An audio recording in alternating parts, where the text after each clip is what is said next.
Hi,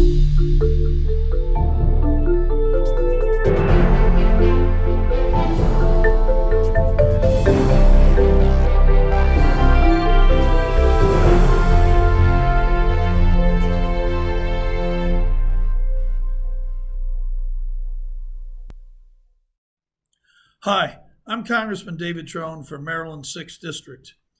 While I'm disappointed I couldn't attend the Hopkins on the Hill event in person this year, I couldn't be more proud of the work Johns Hopkins University has done in the face of the COVID-19 pandemic. All too often, government thinks short term, but this past year, we've seen what some of the major benefits can be when you invest in medical research and think long term. Johns Hopkins is a shining example of an institution that pursues research across many different fields. Just last month, I had a conversation with a Johns Hopkins vaccine expert about how we're able to develop a vaccine so quickly. Research labs at Hopkins receive the funding from many government agencies, including DoD, NASA, USAID, and NIH. These labs contribute important research to the state of Maryland and the country as a whole. As the newest member of Maryland on the Appropriations Subcommittee for Commerce, Justice, and Science, I look forward to prioritizing funding that will invest in research like this for the long term. Thanks to all who are involved in this incredible work at Hopkins. Your partnership is invaluable. Take care and be safe.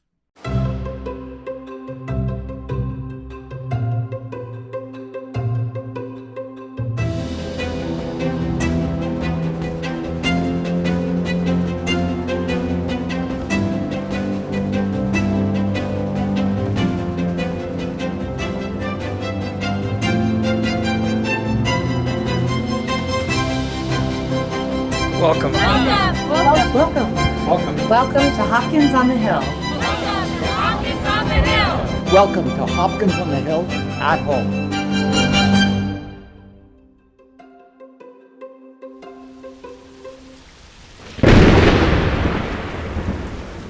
There's an old joke that everybody complains about the weather, but nobody does anything about it. Well, we want to do something about it. And with weather patterns changing all over the world, I'd say that we have to do something about it. My team doesn't try to change the weather, but we do try to understand and predict the ways in which weather and climate affect the things we all care about: our food, our health, our safety. And sometimes those connections are surprising. Take drought, for example. We usually think about drought as a long, slow process that creeps in over several months.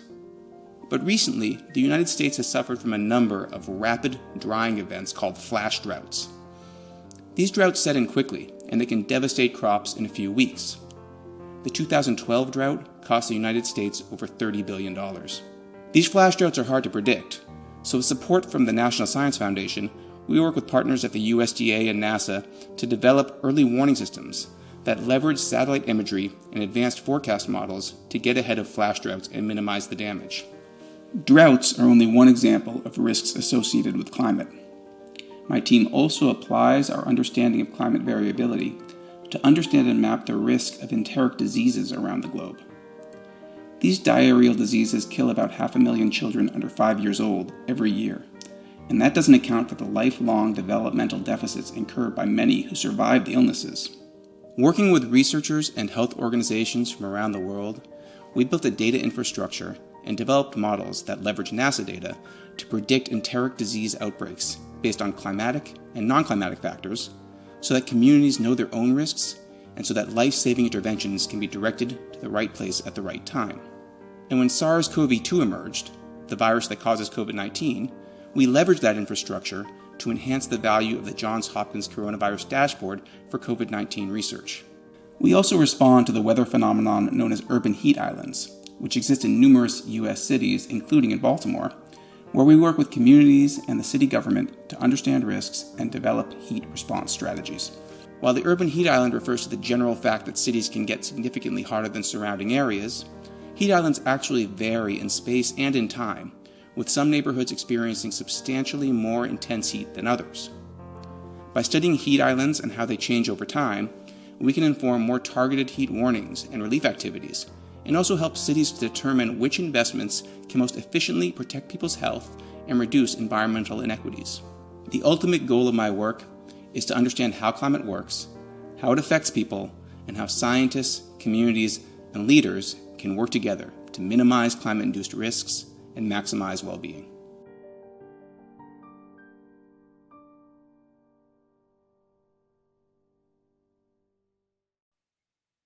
Hello, everyone, and welcome to Hopkins on the Hill. A special thanks to Maryland's 6th Congressional District Representative, David Trone, for his special message. And today, we'll be speaking with Dr. Ben Zaitchik, a professor in the Department of Earth and Planetary Sciences. So Ben and his hydroclimate research group, they work together to try and understand and predict how weather impacts our food, our health, and our safety. So Ben's research is supported by NASA, the National Science Foundation, National Oceanic and Atmospheric Administration, and the National Institutes of Health. Ben, welcome. Good to see you. Good to see you. Thanks for having me. So Ben, how does monitoring and predicting, perhaps more importantly, these atmospheric processes translate into changing how we as humans are experiencing weather? Sure. So I feel like on a short time scale, today, tomorrow, the next few days, this is almost too obvious for us to even think about it. We all use weather forecasts, which are really good at those time horizons, to do everything from plan for a barbecue to decide whether to evacuate our families in front of a hurricane.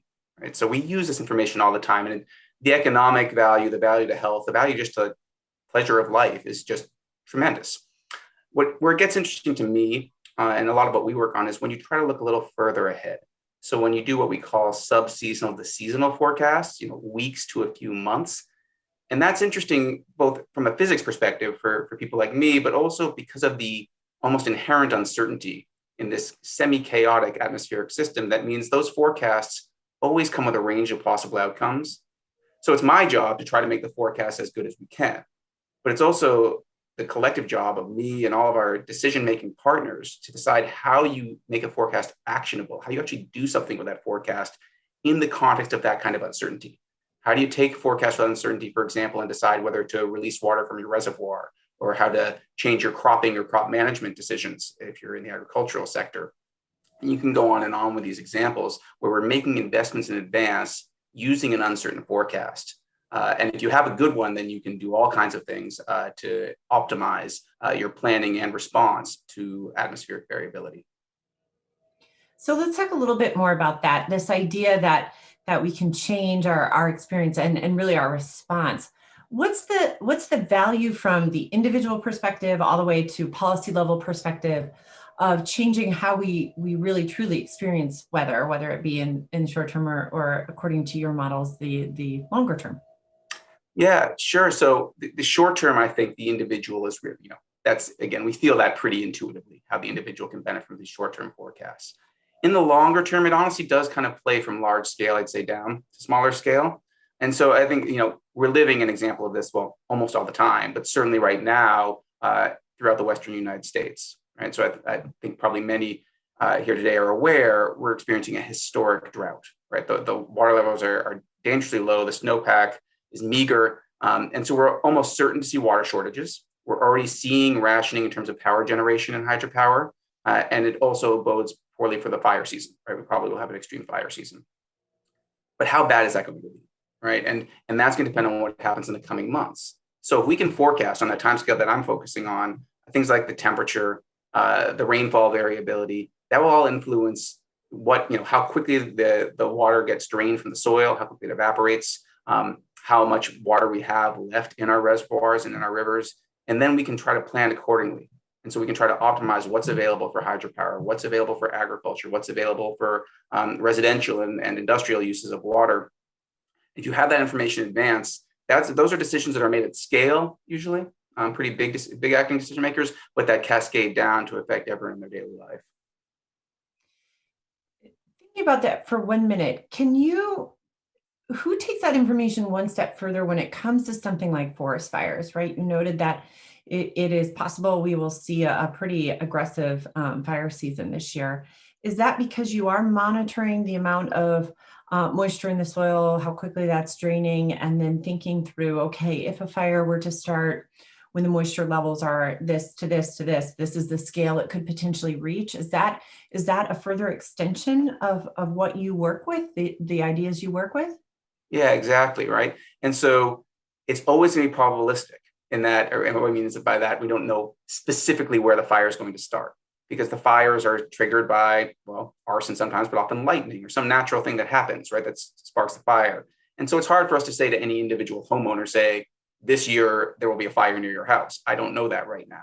But what we can work with is work with partners at, for example, the U.S. Forest Service or their partners at state level. They're trying to pre-position supplies. They're trying to staff up, right? That are trying to issue communications to communities in the literal line of fire in this case, right? To make sure that we are as well prepared as we possibly can be. Then when that fire comes, it will be a surprise, right? We're not going to be able to forecast that fire months in advance. But if we have with the supplies ready to deal with that unpredictable specific event, because we know the general context, then we'll be in a much stronger position. And even, as that fire is burning, thinking through, okay, we know this is where the moisture content is in that region. This is where it's very dry. So this could be potentially a very hot spot. So it's not, it's the preparation, but it's also the response as these weather events and climate related events are occurring that your data are helpful for. So where does that data come from that allows you to actually monitor and predict these weather events? Is it monitoring soil, monitoring air? Where are you collecting data and how? Yeah, so forest fires are a great example, but any number of these events are, right? And for us, for our group, a huge amount of this information is coming from satellite data sources. And so this is really an example of decades of investment, right? Coming to benefit society down the road. And we're talking about certainly NASA missions that are looking at things like soil moisture, vegetation conditions, rainfall, et cetera, in places that are just at scale and in isolated places where you wouldn't be able to have the measurements on the ground. And so that's tremendous value. It's not just NASA though, right? So many of these satellites are driven by, planned by, and eventually operated by NOAA. The USGS is involved, the USDA is involved. There are a lot of cross-agency collaborations as well as collaborations with the private sector to make sure we have this monitoring capability. And so that the value of this to society is just tremendous. And then researchers like me make use of that. And so that includes, using those data on all these diverse elements of the natural system to understand what's going on, as well as the human system, knowing where our infrastructure is, bringing that all together in a way that can address a question of societal need. And so that investment in space-based observation, I think, is incredibly valuable. And also, it's not a substitute for your traditional measurements, right? And so I can do all of that using these space-based observations, but we still really heavily rely on things like the U.S. Geological Surveys, surface water and groundwater monitoring systems, right? Which is just a tremendously valuable asset for the country. The USDA's work on soil moisture monitoring, NOAA's weather station network, which again, talk about things we take for granted, right? I mean, just incredible coverage. That both helps us evaluate the satellite data, but also very often complements it. And so you can use all of this together, bring this information in an integrated system to give you the best monitoring and predictions. So that's a lot of data. I mean, that's huge. In my mind, I'm thinking through, okay, you've got satellite measurements, you've got measurements from the ground, from the air, from all of these different places, and then the human measurements. Where are we? Where are the buildings? Different, bringing that all together, and you're thinking about those measurements being made over time, right? So detailed measurements made over time from this incredible investment in management of the infrastructure from which we're gleaming all of this information. It's a lot of data, but data is just data until you do something with it, right? So how does your research take those massive amounts of data, those data points, and you put them into different models? Tell us about these models. How do these models predict and monitor weather? Yeah, absolutely. You're right. We are living with an embarrassment of riches when it comes to data. Really, everyone wants more data, but we have so much right now. And I think we're seeing throughout society, across sectors, the value of different kinds of analytic and modeling techniques to make knowledge from this information, right? And so we could say that if the observation is the bedrock of the understanding, then very often the models are the foundation. We tend to, in our group, use two different kinds of models. One are these essentially atmospheric fluid dynamics models, kind of like similar to weather forecast models. And these have been developed again over decades with investments from NOAA and from the National Science Foundation, National Center for Atmospheric Research. And we contribute to those models, but mostly we're users of them. And we can then apply those models to simulate processes like in a flash drought. How does a heat wave, for example, like we're seeing out west right now, raise the evaporative demand, right? The kind of forcing function on plants to transpire water. Therefore, how quickly does a certain vegetation type tend to dry out the soil during a heat wave? And will that eventually lead to an intensified flash drought as you get a feedback where those dry conditions lead to more heat, more further drying? So we really, I can wave my hands about that, right? No problem. We're talking about physics, but to really, evaluate quantitatively and predict how those processes play out in a specific event, you need those kinds of models. So those models are really tremendously powerful for us. I will also say, though, and you reminded me of this by just listing all those data sources, right, that there's a real complementarity between that kind of physics-based approach and what we're hearing so much about these days in terms of machine learning and other data science techniques. So sometimes our models are what we would call more of the empirical family, or call it machine learning, whatever term you want to put on it, where we take all the data and really run these kind of machine learning algorithms to try to intuit patterns, infer a process. And you can then integrate those directly with your physics-based models or use them as complementary techniques to really make sense of all the data that we're receiving. Because the physics-based models, those have scientific theory underlying and perhaps driving them, correct? Whereas the machine learning, as described, was the empirical. So what are the data showing us, and how can they show us a path forward? So that marriage of the two approaches is probably a sweet spot, right, where you get a lot more information.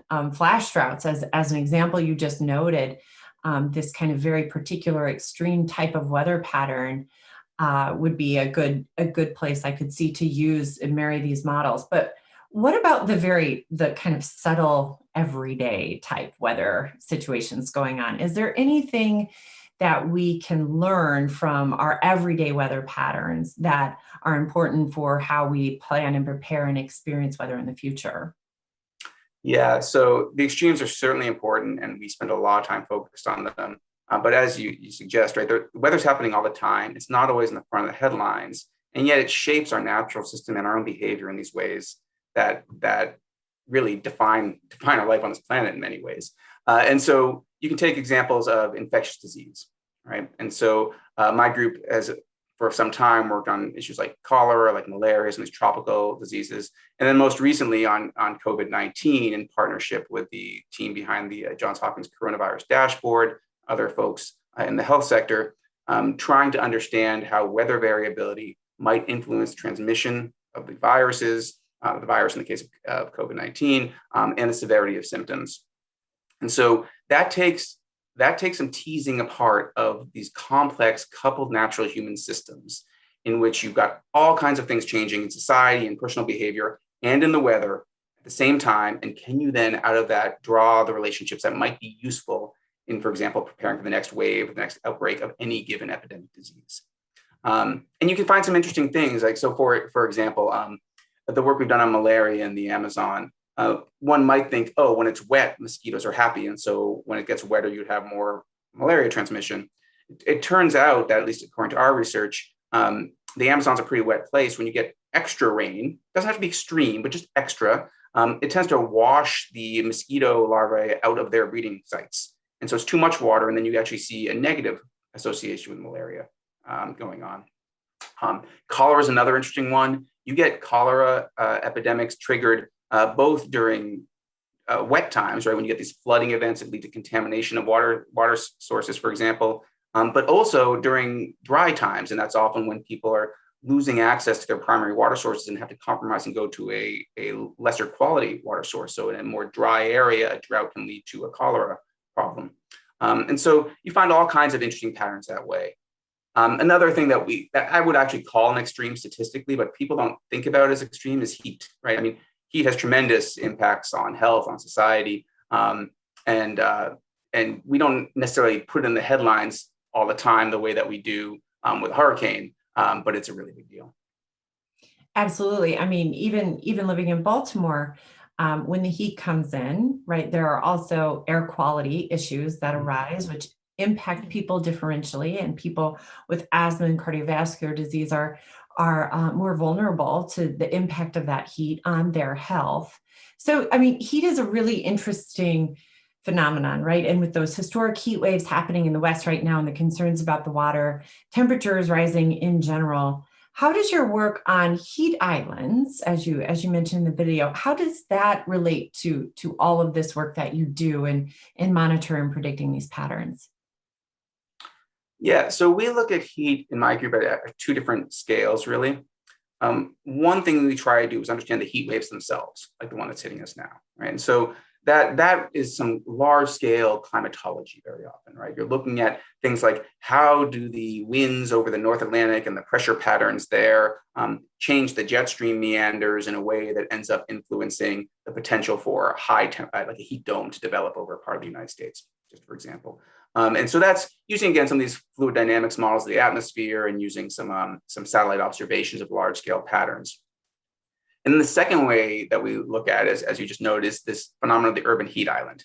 And the urban heat island is really interesting in that there is an urban heat island in many cities, the majority of cities, right? That the city is hotter than the surrounding region. But the way that you can also think about it is that it's really an urban heat archipelago in many cases. That's not just the single heat dome over the city. Certain neighborhoods are hotter than others, right? And to study that, then you're looking at the really higher resolution imagery, right? So some of that, like people might be familiar if you've done any environmental analysis of the Landsat program that's been supported across the government for decades now. It's really valuable when you're trying to look within a city at what's happening with temperature. And then the US Department of Agriculture runs these agricultural aerial surveys that also go over cities. And so they have this like co-benefit of surveying our crops, that we survey our cities and can really look at like the built environment at really high resolution, and then onto commercial imagery as well that can be useful. So it's using a number of the same tools to look at the urban heat island, but at a finer scale. So when we're thinking about these urban heat islands, and we understand that there are hotter spots in a city than other parts in the city, and how those also might change over time, over the course of the summer or the winter, whenever the heat island is being defined. Tell me a little bit about the physics behind that. Like you had mentioned surveying the built environment. How does this, I imagine there's also green space involved and just density of population and water sources. How does this all play together? Yeah, so you just noted a lot of the important ones. And so start with vegetation, right? That gets a lot of really well-deserved attention, right? People wanting to green cities.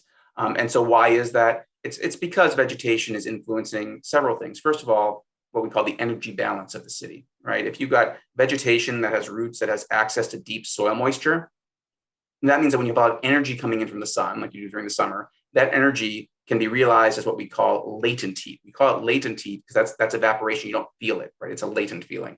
And so then it gets things moistened, right? So it might make things a little more humid, but it's not actually going to raise the temperatures. If you don't have that, if you're in an area where you have just concrete and no plants, then you're going to feel sensible heat. Again, sensible because you sense it, right? So if there's no way for the water from the subsurface to make it out, to use that energy to evaporate that water, then you end up getting this just direct heat, right? And so when you don't have vegetation, you get that kind of direct heating. Vegetation also just affects how we experience things. And so what I just talked about is kind of this energy balance analysis. There's also just simply shade, which is kind of a different thing, right? So, we talk about, oh, it's hot in the shade, right? Well, why do we say that? Because it's even hotter in the sun, right? And so it's like, oh, wow, it's so hot, it's hot in the shade, but you're still lucky to have some shade, right? And so vegetation can be really important in the way that we experience the urban heat island, even if the air temperature itself is still high. So there's a lot of value to the trees. But as you noted, it's not just trees. We're seeing a lot of cities, including Baltimore, painting roofs white, which is great, both for the effect it has outdoors, right, because it reflects the sun's energy away, also inside those houses, right? If the roof doesn't heat up, it can keep it cooler inside the house. So that's a really important strategy. And then building materials, this idea of cool pavements that are less absorptive of heat. The urban form itself is really important, like how densely packed your buildings are. And so again, we're using in my role, part of my role with the Urban Heat Island is simply to understand how all these processes operate. So then when you try to plan an intervention, whether you're greening or brightening or any of these things to reduce the urban heat island, you have a sense of how to design that intervention and where it's going to work. Well, and as you said, it's not just one circle of process, it's intersecting circles of process between built and vegetation and shade and water. What does this do for health? So we know that individuals in different neighborhoods are experiencing different levels of heat and perhaps moving and transient heat islands. So what does that mean for their health? Yeah, and so that's a problem that we've worked on for a while. And right now we're fortunate to be collaborating with some real experts at the Hopkins School of Medicine, School of Public Health, on trying to really quantify this at neighborhood scale. But I mean, certainly we know that heat can kill, right? So in most years, extreme heat is the most deadly kind of climate disaster in the United States, if you add it all up. And again, it doesn't always get the headlines that it probably deserves, but it's simply true that if you average over the last several decades, heat kills more people, right? And that's true in the United States. It's also increasingly true around the world, partly because we're getting better at dealing with some other disasters and heat's getting worse, right? But beyond that, you have heat morbidities, right? So even if it's not just mortality, you're talking about exacerbating childhood asthma, right? Which is huge quality of life impact for these kids. People with chronic obstructive pulmonary disease, adults with those diseases, it can lead to mortality, but it also just exacerbates symptoms, right? And so it has a huge quality of life impact, and perhaps over the long term, chronically can eventually shorten one's life. We've also seen associations between heat and preterm birth and low birth weight events in some studies we've done, as well as, of course, heat stress in outdoor workers or anyone who's exposed to the environment. So tremendous heat events, kind of health impacts at all levels, and unevenly distributed. Again, because this urban heat island is really an archipelago, and it's hottest in some of these lower income, heavily minority neighborhoods in Baltimore and elsewhere. Coincident with that, we often have worse air quality in those neighborhoods because zoning regulations and industrial development patterns have led them to be in poor air quality zones. So you have this combination of more extreme heat and poor air quality hitting the poorest, and they really end up bearing the burden of these heat events more strongly than anyone else. So you're touching on kind of environmental justice, right? So tell me about how your research groups view environmental justice and how your work is perhaps applies some of those lenses or not. Yeah, I mean, I think in some sense, the environmental justice lens, in some sense, it's inherent, I think, to those of us who are working on particular diseases or heat or disasters, because these problems affect the most vulnerable. And so, if you're working, not all, I mean, we've seen exceptions, but certainly in working on these problems, we're heavily motivated by something that we would, I suppose, call environmental justice before we were putting that name on it, right? And then I think one thing that we try to do, and that I think we as everyone has benefited from increasing awareness in recent years of environmental injustice, is to become explicit in that lens. And so that does change what you do, right? So I could claim that I'm already working on stuff that's environmental justice, but once you actually engage with communities, right, be more intentional about it, more directed by community needs on any of these issues, which is, for example, something we're currently working on with support from NOAA, the National Oceanic and Atmospheric Administration, partnering with communities in Baltimore to really figure out what the vulnerabilities and what the aspirations are when it comes to coping with something like extreme heat or with flooding. That's when you can really begin to apply the environmental justice lens properly in this collaborative, transdisciplinary way. And that's certainly something that our group aspires to. So in thinking about kind of the weather, the climate, and how it's impacting our lives and our health, we also recognize that these weather events are not happening in a vacuum. There are other events going on all the time, whether they're two kind of weather events back to back coinciding in some way, or whether it be something like, weather events during the COVID-19 pandemic, and how all of this gets even more perhaps synergistic and complicated. Has your group started thinking about how these weather events occurring within the context of a pandemic or double weather events together or some other kind of synergistic context?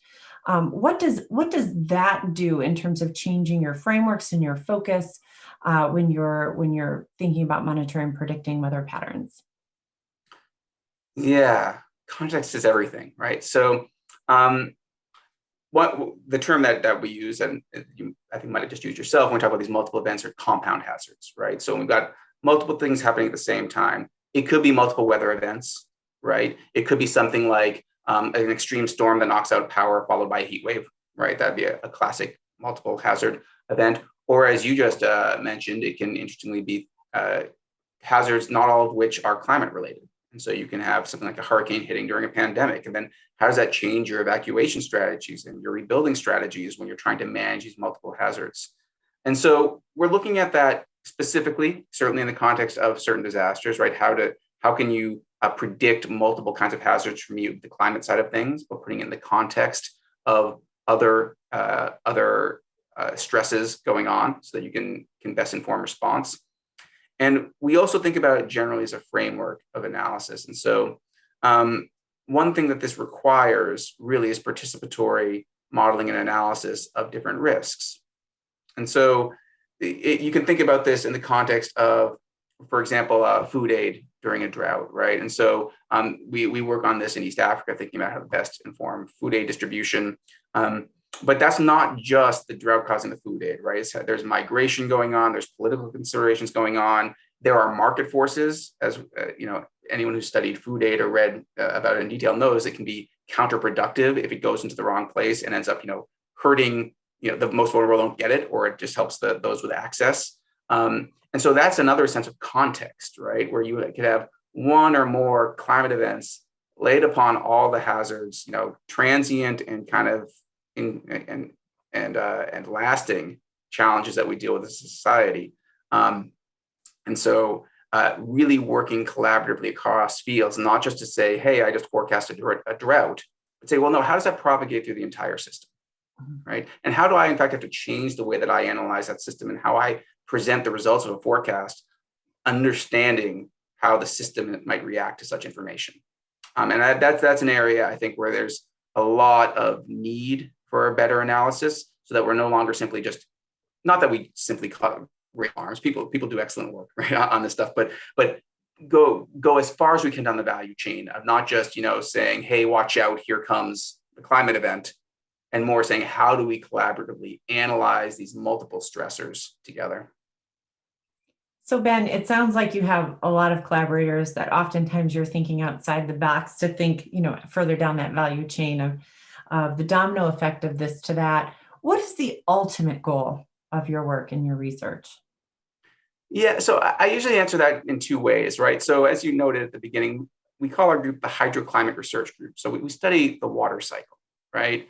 And one thing that really does motivate us is the water cycle is fascinating, right? I mean, Lauren Isley famously wrote, "If there's magic in the world, it's contained in water," right? And I believe that, right? It's a miraculous thing to have the privilege to observe, study, understand.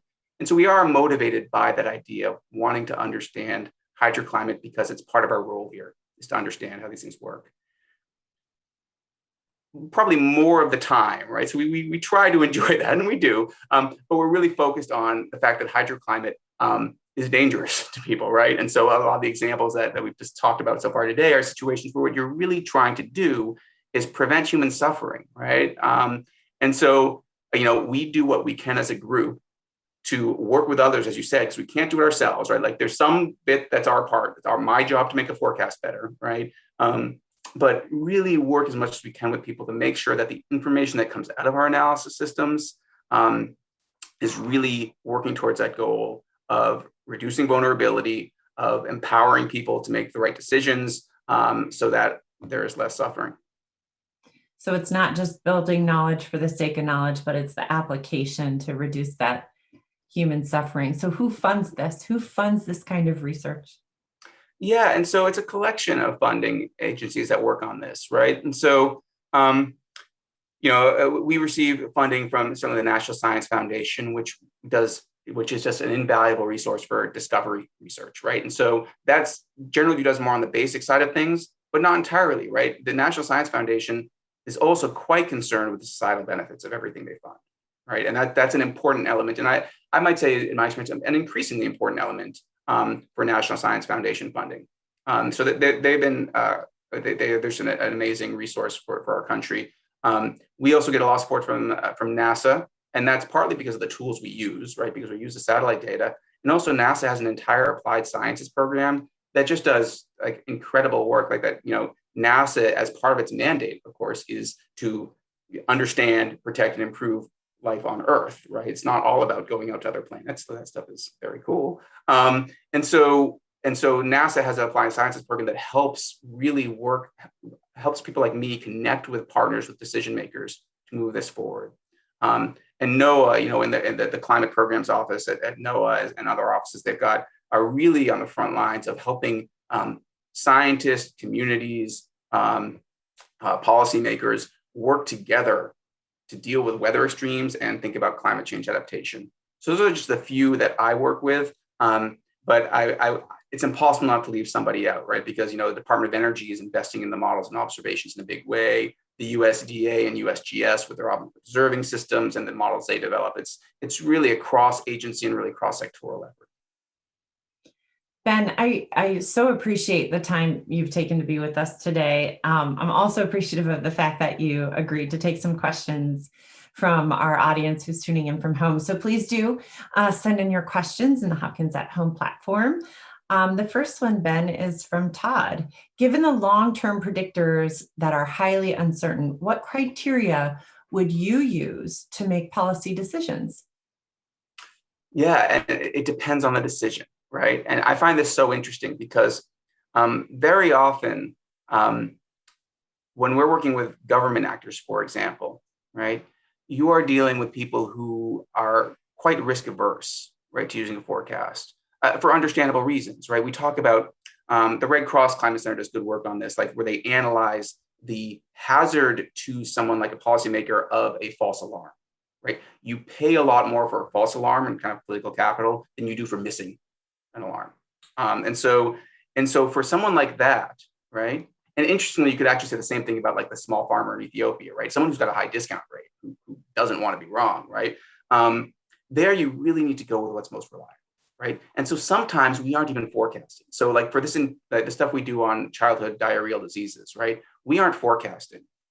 We are analyzing patterns in space and time so that we know where, like in the season and where within a country the risk is highest to help localize resources.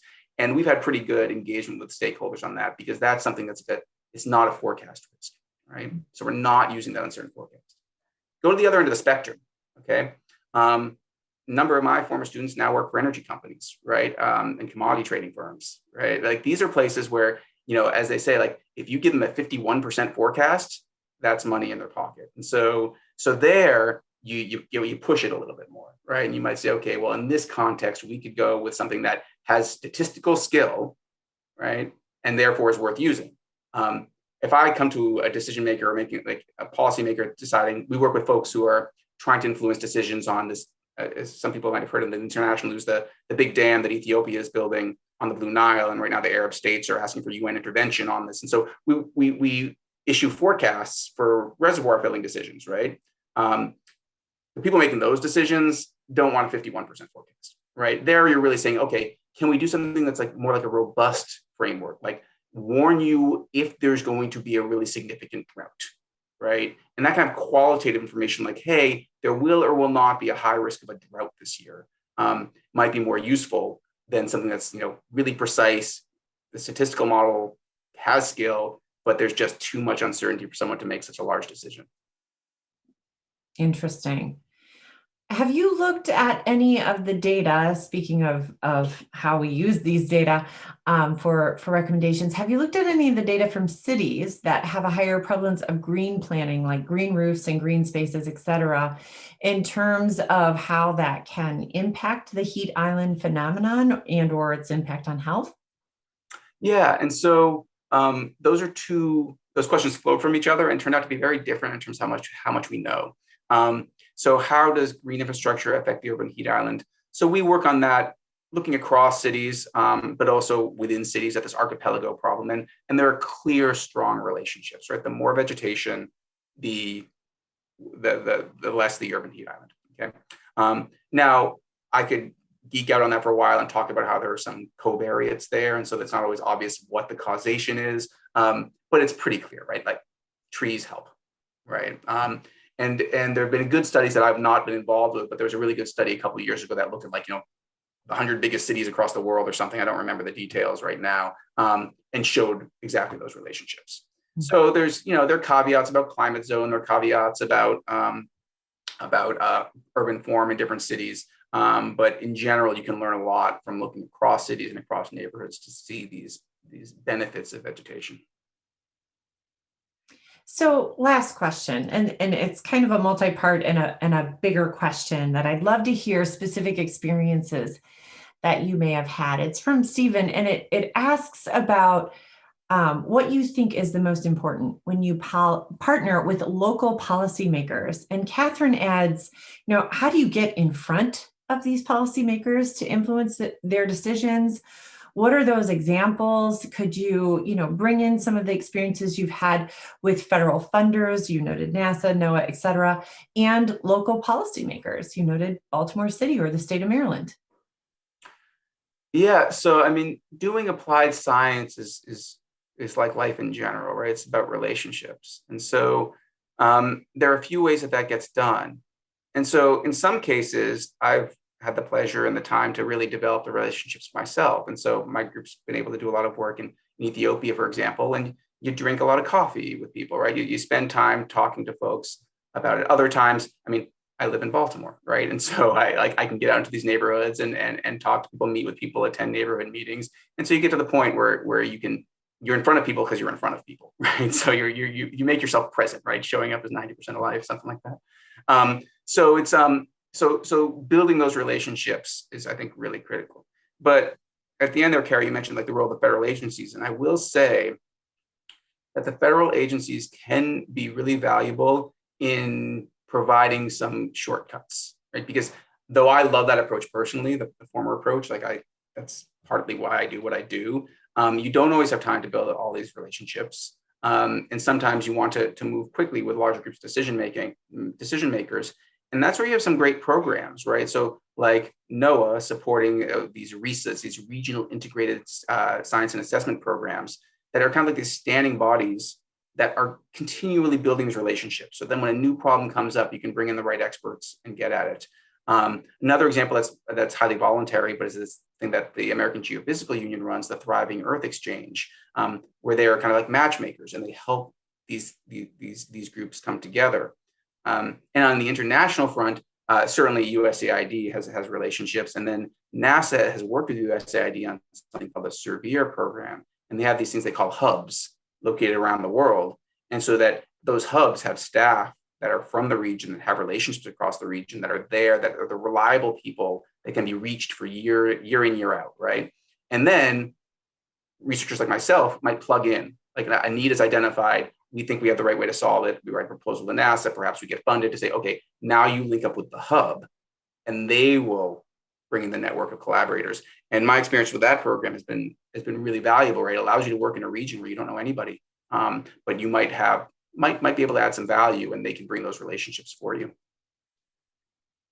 That's terrific, Ben. Thank you so much for all the work that you and your team do. 90% of work in life seems to be relationships. And thank you for cultivating not only those relationships, but also bringing your science in so that we can all better experience weather with greater food security, greater health, greater well-being for humanity. We appreciate all that you do. And as we head into these summer months, we'll be thinking about those heat islands and the fires in the West, and thinking about how little changes and big science can make a big difference. Thanks for being with us today. Great. Thank you, Carrie. and next Wednesday. So next Wednesday, we'll be talking with Dr. Annette Anderson and Richard Lofton.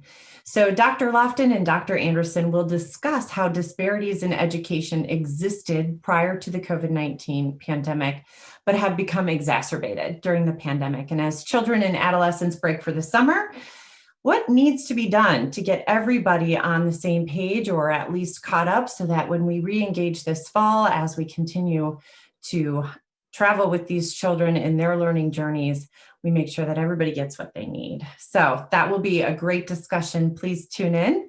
Thanks for tuning in today. Be well and bye for now.